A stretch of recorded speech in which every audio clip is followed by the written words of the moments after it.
It's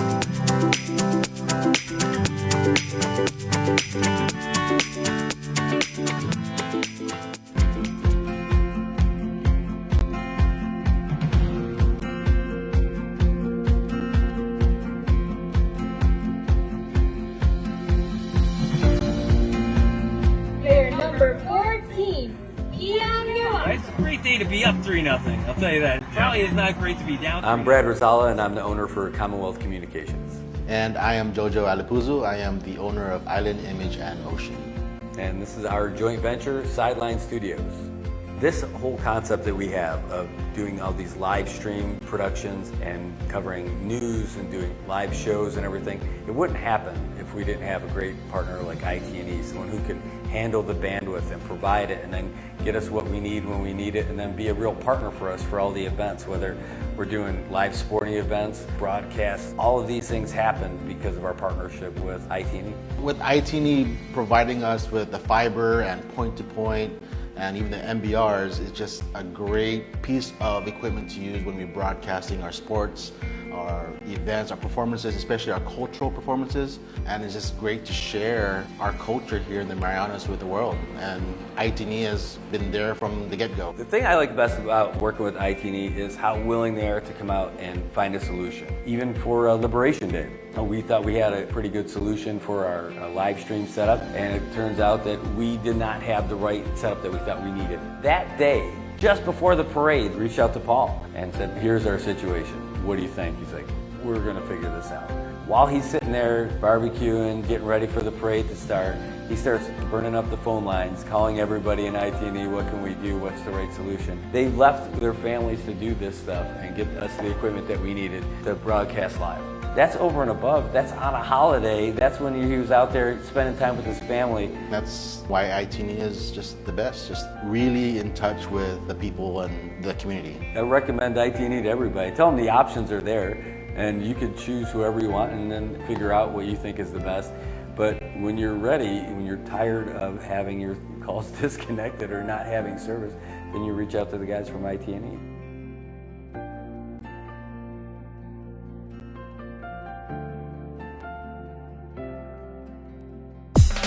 Don't give snakes a break. If you see one, call 28 Snake. Don't give snakes a break. Snakes on the island is a big mistake. Don't give snakes a break. Help us stop them before it's too late. Don't give snakes a break. Please don't let them multiply. Don't give snakes a break. Snakes not welcome in the CNMI.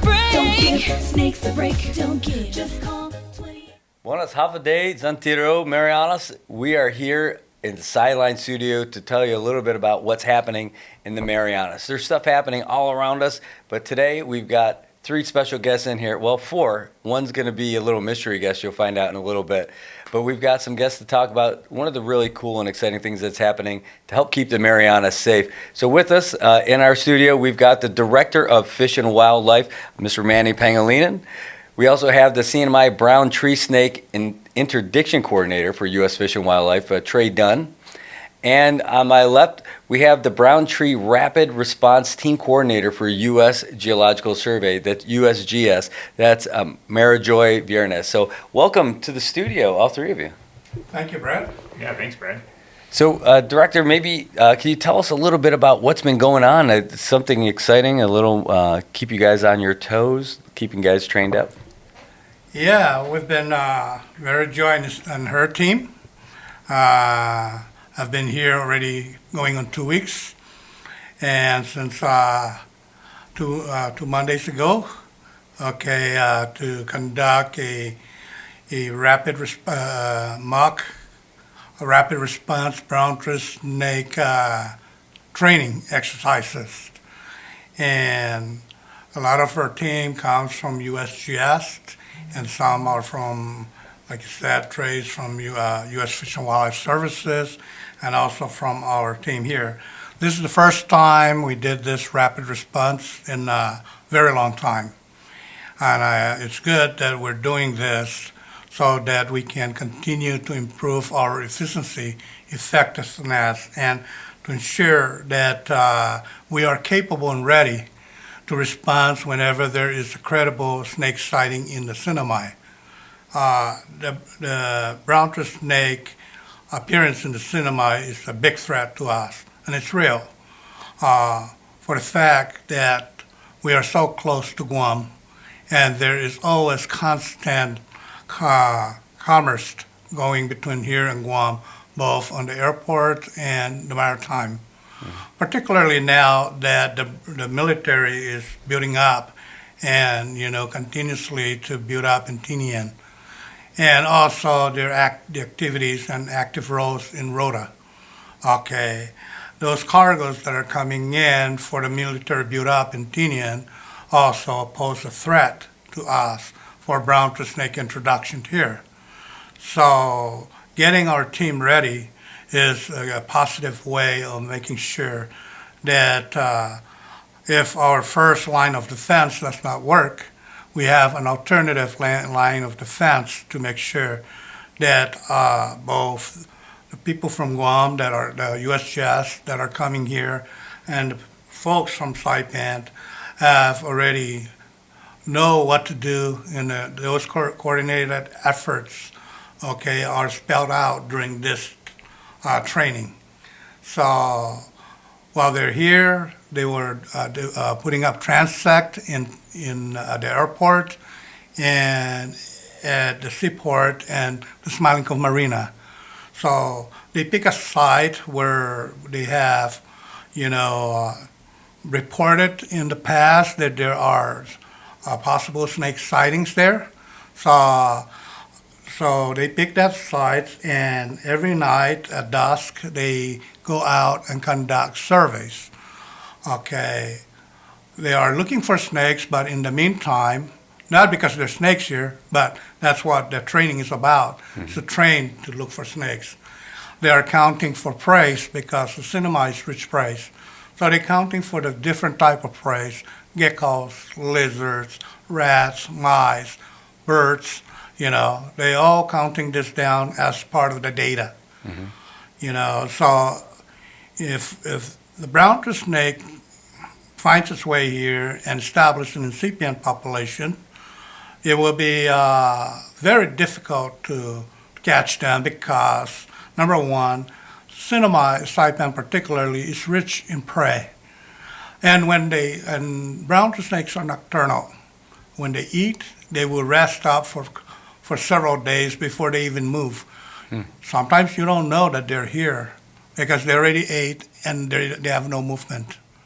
So the only time you probably will know that they're here if they have established an incipient population and they have already have more than one brown-tree snake running around here. And by that time, it's a bit too late, but then all efforts has to be on the ground. I'll turn over to Trey to speak more of that, and then to Mary Joy, because I don't want to take the entire show. Hey, that wouldn't be bad, but we'll take it.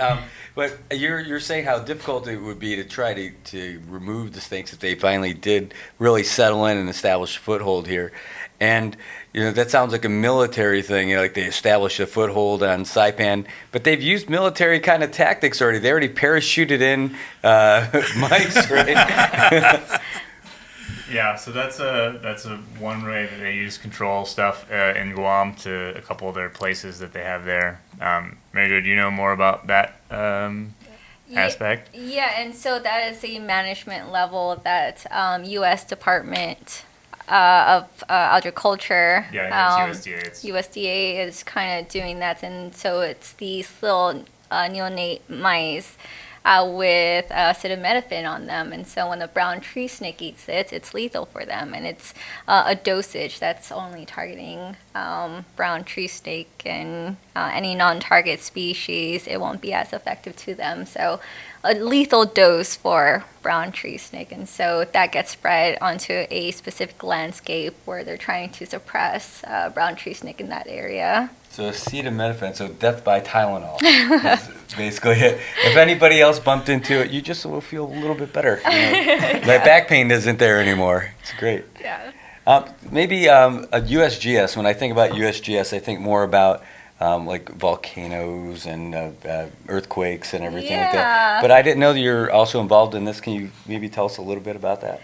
Yeah, and so we're under the invasive species section of U.S. Geological Survey, and so there are sections of teams that does do those geological efforts. So if you hear about earthquake, it's USGS that's kind of reporting on that one. So we're kind of a small section of USGS that under invasive species, and the brown tree snake that we're doing is also under that section as well. So yeah, it seems quite surprising, but yeah, we're doing research efforts for these brown tree snake species, and we work together with our CNMI partners in making sure that interdiction is occurring and that we do rapid response training for folks in the Pacific region. Yeah. Well, if you're based out of Guam, Yeah. you definitely have your hands full with the brown tree snakes Yeah. over there. So, and in fact, over there, you don't even have to find them. They come up to you, right? There's so many of them. I've seen them in people's yards on the going through fences and their palapalas, all that. Yeah, it's amazing growing up on Guam. You'll meet folks who will tell you they've also grown up on Guam and have never seen a brown tree snake, which is surprising. And it's one of those, they are cryptic species, and so you got to be looking for them. And it's surprising that you'll meet folks, and like if you look, you'll see them for sure. Yes, Director? Yeah, but it would be a lot easier to find snakes in Guam, brown snake, Yeah. because there's plenty of them there. Just put it that way. Okay, but they're very destructive. They have already nearly extirpated the bird populations there. A lot of the Guam endangered species of birds have already been extinct because of the brown snake. Okay, so the brown snake affects power outages, power lines when they cross the lines, and they create power outages. So they can also creep into your car, and you don't know that when you open your car, there's Mr. Brown Snake sitting with you, or your doorknob or things like that. Or toilets. Or toilets. Toilets. Yeah. So we have to. Our job is really it's a challenging job because we are entrusted to ensure that we prevent the brown snake from coming in. Just imagine if there is a brown snake found on Saipan, all fingers will point to Fish and Wildlife. That what happened? All the answers are that it's already the way we conduct conservation will change dramatically overnight, because the brown snake is here already. They are already in the process of taking over the ecosystem. Well, how fast, how long, that is anybody's guess. Well, we could always blame Trey if they get here because there weren't any before he took that job. And Well, I mean, there have been a few sightings throughout the history of the record keeping for this, but we haven't had any in a while. There was one fairly recently that came to visit, but he left. He went back to Guam. Right after Typhoon Mawar, there was a snake that was found in a plane that came back to Guam, and they found it when the plane landed in Guam. So that snake had been here, but it was still in the plane, and it most likely left in the plane, stayed in the plane. The plane was only on the ground for an hour and a half or so here, and then went back to Guam.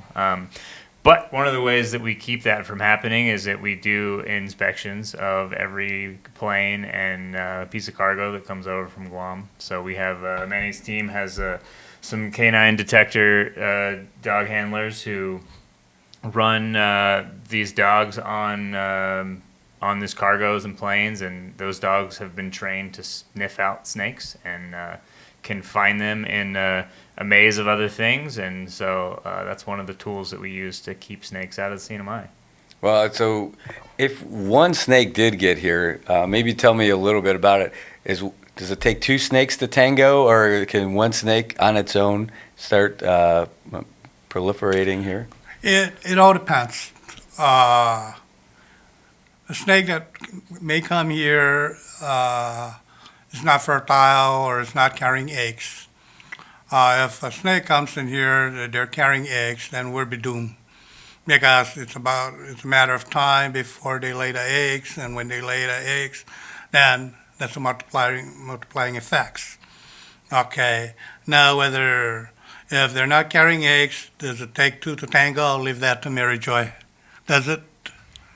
Yes and no. Like Manny said, you only just need one female that's carrying eggs to cause a destruction in an ecosystem. And so if you have a female that's bearing eggs, that would be a huge problem for the CNMI for sure. Wow, that's okay. So that's terrible, and lucky that hasn't happened, at least that we know of, right? So when we have a lot of things in place, you mentioned we have the canines in place, and anyone who's been around the airport fence has seen the what do you want to call those? Just those little The brown traps? snake traps. We monitor them very closely, regularly, weekly, to make sure that the mice there are still viable, they're alive and well, because sometimes the mice got attacked by rats or something else, and Oh, we they always can get in there. the rats may be trying to go to the bottom or to the side, harassing the rats, like the mice in there, and we want to make sure that the mice remain healthy. So we propagate our own mice here, and we change them, and clean the traps regularly, and we do that on all three islands, Saipan, Tinian, and Rota. We already have a canine in Rota, and we have a canine ready for Tinian. Once we have hired a full-time person there, we will put a canine in Tinian. Seems like a place where you would need to. Plus, Tinian, you effectively have like two airstrips because when they have the exercises going, when that happens, do you fly people from Saipan over to Tinian to help out? We have agreement and working some partnership with the DOD. When they're bringing it, when there's a training exercises, they do a pre-inspections in Guam. They also bring an inspector, a brown to snake interdictions canine handler there from Guam. So we collaborate with them. We make sure that the DOD also play their part in making sure that the cargoes and airplanes and whatnot are free from brown to snake. That's great. So can you tell me a little bit more about this 2-week exercise that you had? Again, it's like a simulated spotting or simulated sighting, and then try to track them? Okay, so I'm going to speak a little of it, and then I'll make Trey and Mary Jo jump in. Okay, as I said, like I said earlier, first we identify the sites. After we identify the sites, they set up a transect where they're going to be inspected. Sorry, you mentioned that before. Maybe you could tell people a little bit like what transect? Transect is the line that they draw, and they put a line and a distance of how many feet that they have to count to every place where they can do an inspections and take the data. By setting that transect, they know that from this point to that point, you have you collected so much data, and then from that point to that point to another point, you collected so much data. It is very difficult when you're going to go for 500 meters and then and to compile that data. It's easier when you divide that into different segments, and then you collect the data, and because those data are going to be analyzed later. So that's what transect is.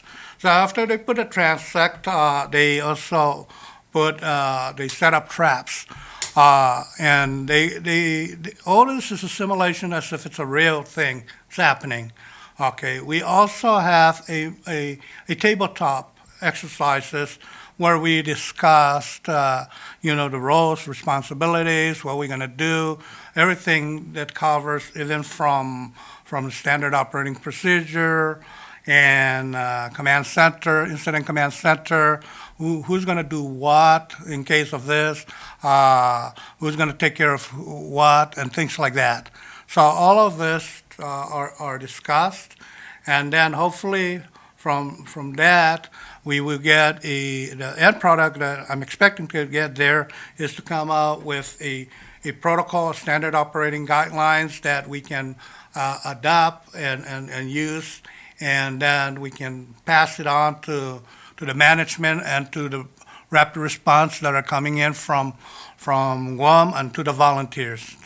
Okay, I'll let Trey jump in more. All right. Yeah, I mean, talking about that tabletop exercise that we went through, I think is really important because the first little bit we kind of practiced some of our science, like counting or looking for snakes, counting geckos and lizards, and I'll let Mary Jo talk about some of the specifics of that in a minute. But the thing we did the beginning of this week was we had this tabletop exercise, and there's a lot of moving parts to something like this. There's 3 different agencies here, and there were some other agencies involved. They would help out and do some things if there was a real rapid response. And so we just kind of got to assign folks roles and talk about how we would be able to get things in and what we would have and what sort of abilities we would have amongst each of our agencies, who would be the best at this, who would be able to coordinate that, and sort of drilling down on who was going to do what and what was the best option for each partner, I think was really important, because when something like this happens, it's an emergency, it's a serious thing, and everyone kind of starts like, oh, we got to get something done, but if you don't know what you need to get done, you're not going to be as effective. And I think that's really helpful for us to go through that process and kind of drill down on what we should be doing and what's the most important, and how we can all work seamlessly together. Well, you said emergency, and that really made me think. Or before that, it's like your tabletop is like your own emergency operations center that you're doing before it even happens. What kind of a room are you using this in? I mean, your tabletop exercise, it's got to be a pretty big space with a bunch of folks in. I designated or assigned Division Official Wildlife Conference Room. It's a pretty big room. Okay, that's where the folks from our visitors from Guam are using as our command center. You know, so they're not there all throughout the day, because only on the first couple of days they when they setting up the transect and setting up the traps and setting up the rules of engagement, so to speak, or what to do that night. Then they go out. You just remember that the rapid response staff, or those that are undergoing training, they come in at 4:30 in the afternoon, and they go out and finish this at 11 o'clock in the evening. So they're pretty worn out by 11 o'clock, because when you're searching for snake, you're not really rushing. You're really walking slow, your eyes is looking up and down, sideways, and really searching, looking for the leaves, the branches, and everything else. So it can be a daunting type of task or boring, because, when you're doing that and you're not seeing anything, sometimes you're going to ask yourself, what are we doing? You're just looking there for 2 hours, and you're not looking at anything, and then you saw a gecko. Oh, I saw a gecko, you put it in. And when you go around again, you walk, and you see a lizard. Oh, I see a lizard. But not just a lizard. You got to identify it by the species type. Wow. So there are a lot of species. How many species of lizards are we looking at geckos? Oh, of geckos? Goodness. Quite a variety. Can't remember the top of our head, but our most interested one is the emerald skink, which is a nice bright green that you see in the wild, and it's quite bright. And beautiful, some folks, really. Yeah, some folks sometimes miss them because they are so cryptic. And so same thing as brown tree snake. So since we're kind of using that to kind of stimulate cryptic species and noting that down. And Mary Jo, why don't you tell them like how we find a brown tree snake or an emerald tree skink, right? Like what are some of the strategies and techniques you use for that? Right, and so looking for a brown tree snake, there's no easy cookbook to find them because they're so cryptic. And so I teach a rapid response course, and maybe I can go into a kind of scaling back a little bit about rapid response training course that I do, and why this kind of plays into our training here in the CNMI. And so I trained folks in the Pacific region to be rapid response trained, so that way if there is a brown tree snake sighting, there are folks who are trained and they are boots on the ground to respond to that within couple hours or less, and then they use the tools from the training course and utilize that in their Pacific region to see if they can respond to that specific brown tree snake sighting, and then if they the Pacific region agencies find that they need more help or technical assistance, they'll call the rapid response team, and we'll be able to respond within 24 hours and kind of build up a larger team. And so our efforts here in the CNMI, particularly Saipan this year, is we're trying to test our readiness to respond in case that there is a credible snake sighting in the region. So that's kind of our efforts here in this last 2 weeks, is kind of doing that exercise and checking in our readiness to respond. So this is why we're kind of naming it as a mock rapid response, to kind of stimulate that. Well, the snakes don't operate on our schedule, so you have to do this at night. Yeah. When you're out there, I imagine reptiles, they don't hold their own heat or generate their own heat, right? So maybe thermal wouldn't work, but is there some sort of night vision that you employ when you're out there looking at night? Yeah, and that's been talked about as, finding tools that would be an effective way to do brown tree snake detection. And we look into, costs of using these tools, the effects of using those tools.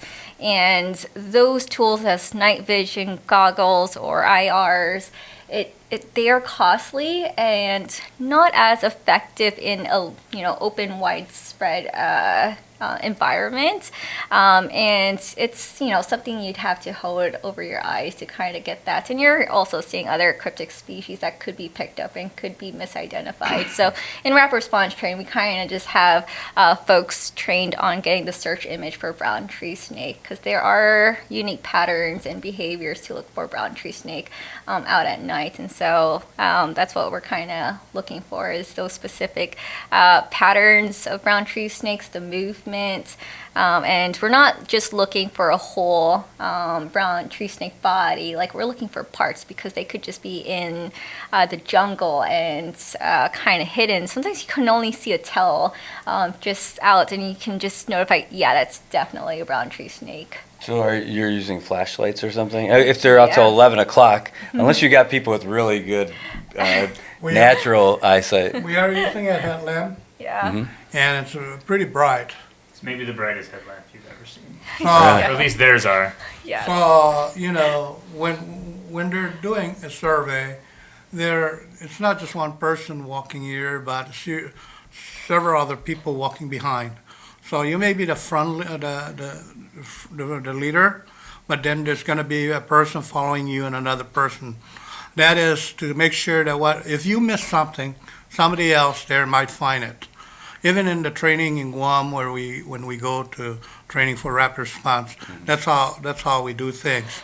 Because, like Mary Joy saying, that if you use the night vision goggles, it's mostly very narrow. But when you're using your eyes, your peripheral is much more wider. So you tend to look in all directions, and you got to be focused, because brown tree snake can be hiding in anything, and they're very good in camouflaging itself, But anybody can be trained, but you have to train that eye. Wow. Yeah, I can't imagine. But now I kind of want to see these bright lights that you guys have while you're out there. You've been here 2 weeks already. How much longer are you going to be here with this? Until we fly out October 31st. So Monday next week will be our last full day here. So what happened is that they have two teams. Yeah. So last week they have the first set of team. Okay, that team left on Sunday evening, I think. Mm-hmm. Okay, then the other team came in on Sunday and Monday morning. Mm-hmm. So that second team, that's when they get debriefed. They set up the same thing again. They set up again the transact or whatever. They set up again the traps. So it's just that the second team is to go through that same thing. So it's not one team that goes for an entire from the 16th to the 31st. Well, you mentioned that it could be boring being out there looking around, taking your time. And I bet that when you know that you're in a place where they probably don't have tree snakes, it's a little less exciting than that. So do we send our folks to Guam to start doing the same kind of stuff and maybe actually find them out in the wild? Yes, so our team, Mary Joy schedules a rapid response training for those that have never gone through it. That's a longer training exercises. That's about 2 weeks. Okay. Now, the refresher course, we send our folks there almost every year to Guam, or every other 2 years. That's only for 1 week training. So while we're there, we go out at night from 5 o'clock in the evening to 11 o'clock, or sometimes at 10.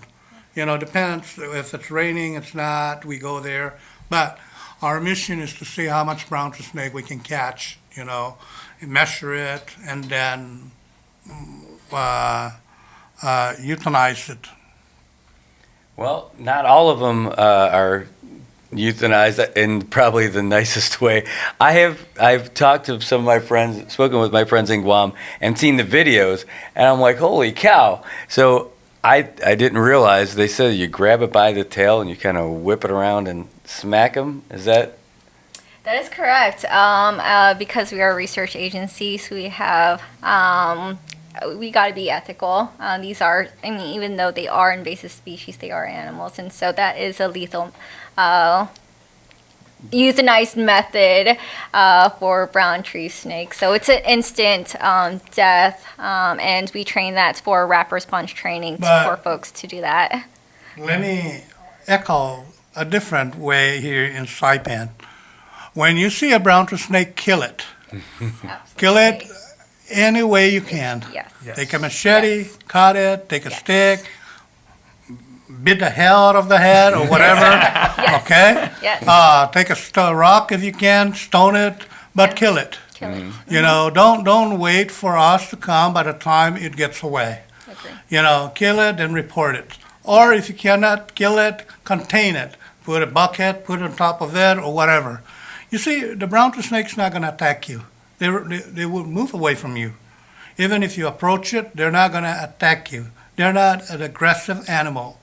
But if you go there and you can walk to it and smack it with a stick or something, you'll be able to kill it. Yeah. All right. Well, one of the if the snakes did get loose out here, you said we have a lot of prey, and a lot of those preys are the bird. And we were talking before the show today about like all the different birds that when you come out here, you get to see them and hear them and all that. And I think we take it for granted that that Guam's indigenous bird population has been wiped out by them, where we have them all over the place. We were talking about the kingfisher and their songs and all the other birds that we've seen out here, and that you haven't seen that stuff before out here. Yeah, absolutely. Like growing up on Guam and coming here to CNMI, the incredible difference is that you go outside and you just hear birds singing, and it's amazing. And it's one of those where for those who've been on Guam, you come here, you just take a moment to appreciate that, because it's definitely absent on Guam, which is why when folks go to Guam, they say it's the silent forest, and there's a reason for that. You go out in the forest and you don't hear birds sing like the way you do here. So it's one of those where we want to make sure that brown tree snakes don't get to the CNMI, because it's caused a huge damage on Guam. Well, luckily that hasn't happened here. But that's not to say that we don't have one here. We have a special guest in studio today that has no name, but look at this. I love that it's well marked. Danger. Live snake. Yeah, danger live snake. So this is a first for us. No, it's in a bag inside of here as well, so it's very well contained. Oh, it's a lot smaller than I expected that was going to come out of that box. I thought it was going to be some big rope looking. We do have some big ones in our laboratory on Guam that we use for outreach, but this snake particularly is, I guess, technically a service animal. It is. You flew here with it, or was it? This is already here all the time. So we have snakes here all the time, but this one is brand new to the CNMI. The old ones. So each of these snakes is a male and is also sterilized, and it also has a transmitter in it. So if it were to get out, it can't make babies. It can't already have babies in it that would accidentally get out. And then if it were to get out, we would find it immediately because it has a transmitter with a radio tag that we have the receiver, and we can just go listen for the pings and find where he is. He's always in a double contained environment, like you saw in the box, the box and a bag. So he can't get out. But he's here for a very special purpose, and that's to make sure that our canines know how to smell for snakes. So sterilized. If you got loose, you can't reproduce. Yep. That's great. Did you ever see Jurassic Park? Yeah, me too. I remember. No, but this is great. So you put your snake in a box, and now we got it in the bag. Look at that. You got him by the head over there. Yeah. I like it. Let's see. This is. Oh wow. Yeah, so there's his tail. He's pretty excited. Giving you a handshake. Yep, giving me a handshake. I will get him out of here So eventually. do they still have their fangs and everything? Yeah. Oh really? There's strict protocol to bring brown snake here. Wow. So this is why you're being careful with them. And too. even if the snake died, we have a protocol in reporting. We have to report this under the injurious species report. What was it? It's an injurious wildlife permit. Wow. Yeah. Is that like a little bit? Is he molting a little Yeah, bit? he's about to shed, so a little bit's coming off there. They're both, so we have two currently, and they're both about to shed. So I got the one that was slightly prettier looking, but he's, I think he started shedding in the bag a little bit. But yeah, so they're rear-fanged snake, so, and their venom is not, it's not going to kill a full-grown adult. It's just going to be kind of like a bee sting, a little itchy and maybe swelling up a little bit. I've never been bit by one, but I'm sure Have you you been enjoy bitten it. by one? Yeah, I have. Is that part of your training that you have to? No, not that you have to. We give training to prevent snake bite as a way of safety protocols. But yeah, they are rear-fanged, and they are mildly venomous snakes, non-lethal for a human You want to adult. try testing getting bit? Well, Or you gonna pass it? I was gonna say, with Trey wasn't tough enough to get bitten by a snake. So, but does it happen by mistake with your handlers at all? Yes. Sometimes when the way you hold it, maybe you're rushing it, and then or holding the head too close to the mouth, to the fangs. There's a lot of things, or trying to put it here and rushing it. So there's many ways you can get bitten, but after a lot of training, you learn to be cautious about it. But you may ask yourself, why do we have snake inside pen? Why do we bring it? We bring it because we train our dog. We have to make sure that they have maintained their ability to smell the scent of the odor of the snake, because we have to train them regularly. Otherwise, if you don't constantly train your dog, keep up the maintenance of their training, then they might lose their ability to detect brown-tooth snake. Wow. So it doesn't look like he's going anywhere. So how much pressure are you really putting on that guy? I'm not putting that much pressure on him. This one is actually really pretty calm. Some of the ones we had in the past had gotten a little bigger because we'd had them a little while and were not very calm. And I actually kind of had to keep pressure on them, but like I have very little pressure on him right now. Wow, that's pretty cool. Can I check him out? Yeah, you wanna hold him? I don't know if I want to do the head transfer. No, I feel like. I'll hold the head and you just hold this part. All right, here, wrap around there, pal. All right, there we go. Gotta He'll get off feel snake. he'll feel more comfortable if you let him wrap around your finger. Stay There you out go. there. Yep. There you go. He's like, I'm feeling a little itchy. I just want to get my old skin off here. Yep. All right, there we go. Gotta get that finger. Oh, yeah, look at that. He got me. Yep. You know, it's cute, like if it's an elephant, but when it's a snake, it doesn't seem as cute when they wrap around you like that. So let's see what we got. This is if wild. you're lucky, maybe he'll poop on Shedding you. a lot now. What's that? It's shedding a lot. Oh, yeah. Mm-hmm. Well, I think because he's nervous, he's on camera. Yeah. I don't know that this one's ever been on camera before. Probably the first time. I guess we took some pictures of him the other day. We did a couple outreaches at some schools, but Yeah. Wow. So, and you don't name them. How long do they last, the ones that you bring out here? So the transmitters last 6 to 9 months, and then part of our protocol is after the transmitter dies, that we can't really replace it easily, so it's better just to kill the snake. We have unlimited supply of snakes in Guam, so we just euthanize the snake and request that Mary Joy send us over another one. I got to try this. Can I? Yep. Is there an effective way to transfer this without me getting? So He loves that. You're just gonna put your fingers behind here. I'll call Thumb you on later. top is good. Right there. Okay, I got him. There you go. Wow, I got a snake. And I had thought about this. I had a conversation about this in the car earlier today. I'm like, man, I bet it doesn't hurt that bad if you get No, bit. it doesn't really. I've been bitten by snakes that are related to this snake before, and Cousins? yeah, cousins.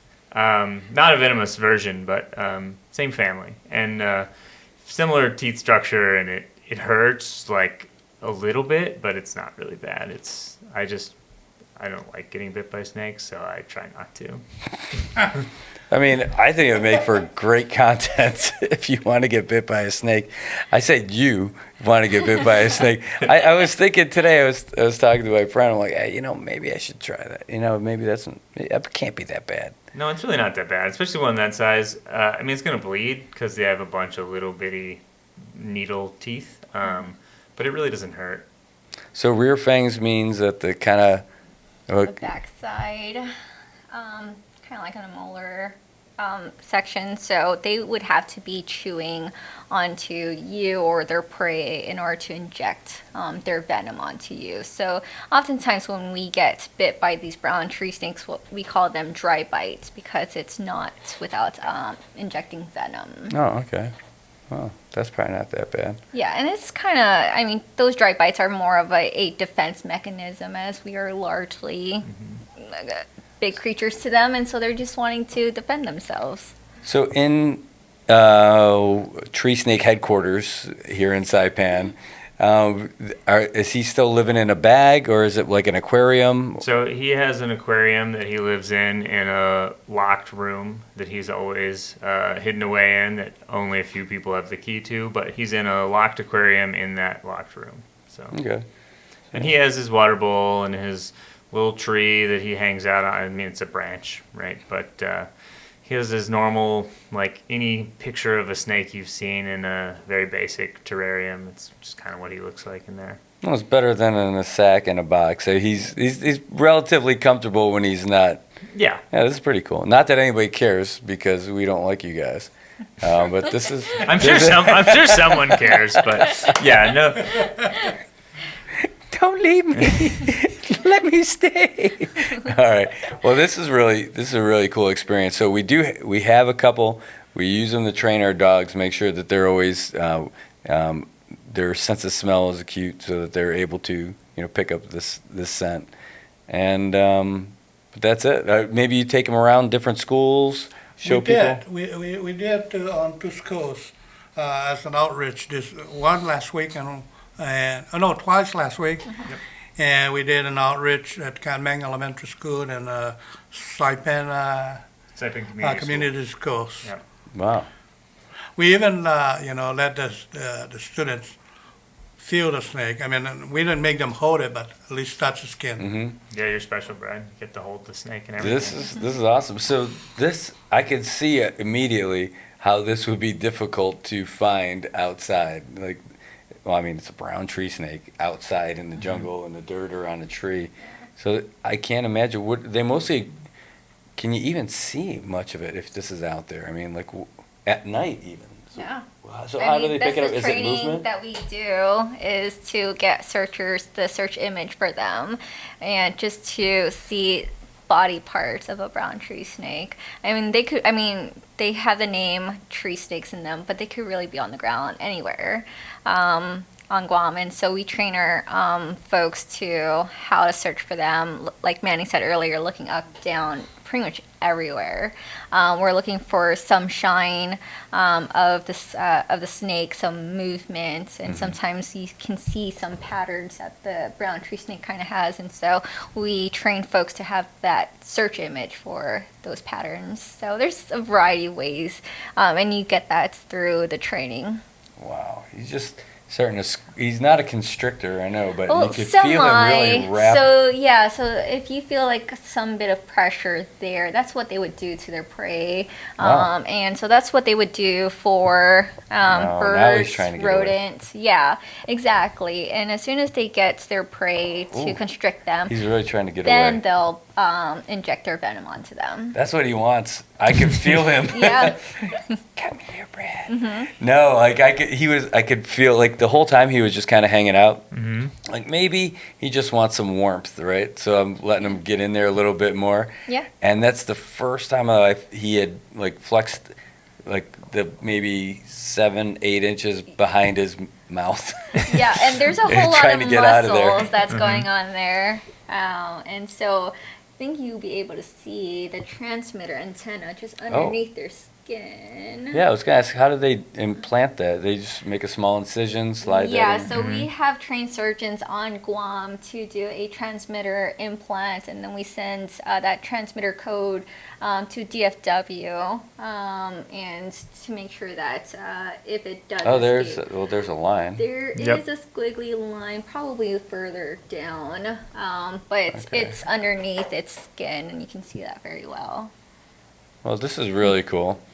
All right, well, I don't know where we go from here, but I know that he's going to go back in a bag here pretty soon.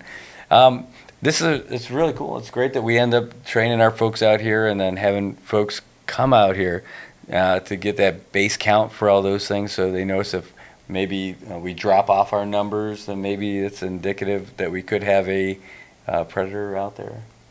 No? Is that part of it? Well, it is important that we do a regular monitoring of the prey here to see.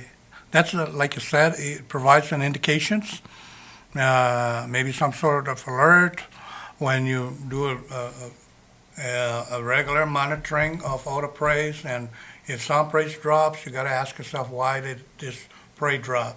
Is it if it's only a small drop? We have to any type of drop, it makes us alert gives us an alert whether that is a result of the brown snake, or that's a result of just another animal eating them, or that's there's a disease or something.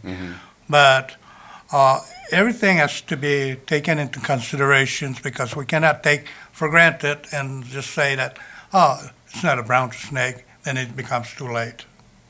All right. Have you been bitten by one of these yet? I'm not trying to. I went on a rapid response training. I caught snakes, but I'm not looking forward to getting bitten by one. Yeah, we train folks to make sure using tools and protections on ways to capture brown tree snake without getting bitten. So they're That's trained smart. to do that, and trained to respond to a snake that if they do see it in the wild in a place where they're not supposed to be, they are trained to rapidly grab that snake and kill it immediately. Yeah. I'm kind of tempted, just because of the content, would be kind of funny just to see that reaction. But I think I'll pass today too. Yeah. I think it would be much better if you're in Guam and you get caught, Yeah. bitten, you can let go snake and, okay, just a snake that I caught. Yeah. But here, if you let it go, we have to go looking for that. Oh, if that thing bit me and tried getting away, I would be grabbing Yeah. anything. I took your advice to heart. You know, you find a rock, a stick, Yeah. machete, you name it. Yeah.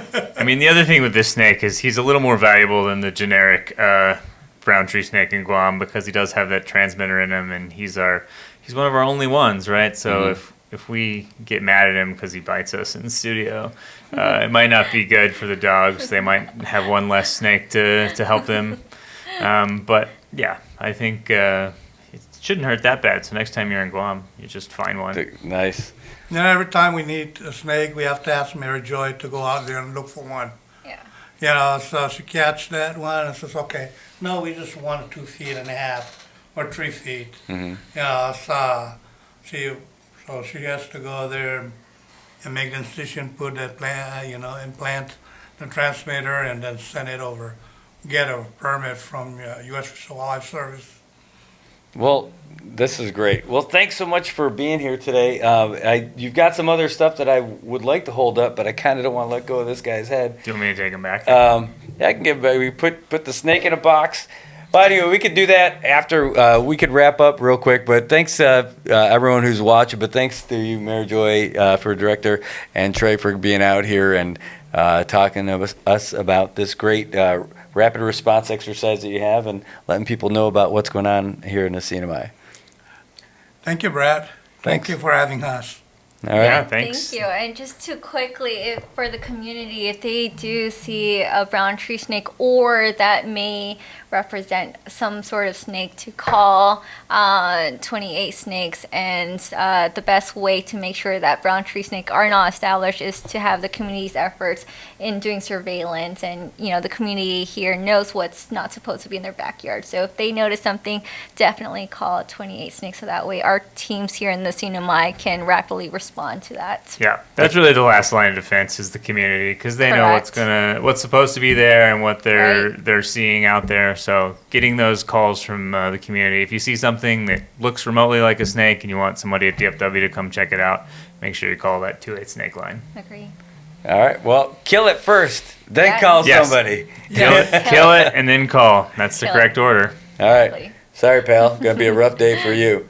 Anyway, thanks for tuning in and checking out our show, and we'll be back with in the future with more people and more things that are happening here in the CNMI. Thanks so much for being here, and thanks for tuning in. Thank you. Thank you. See you later. Don't give snakes a break. If you see one, call 28 snakes. Don't give snakes a break. Snakes on the island is a big mistake.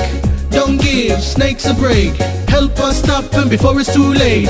Don't give snakes a break. Please don't let them multiply. No. Don't give snakes a break. Don't Snakes give. not welcome in the CNMI. A break. Don't give snakes a break. Don't give. Just call 28.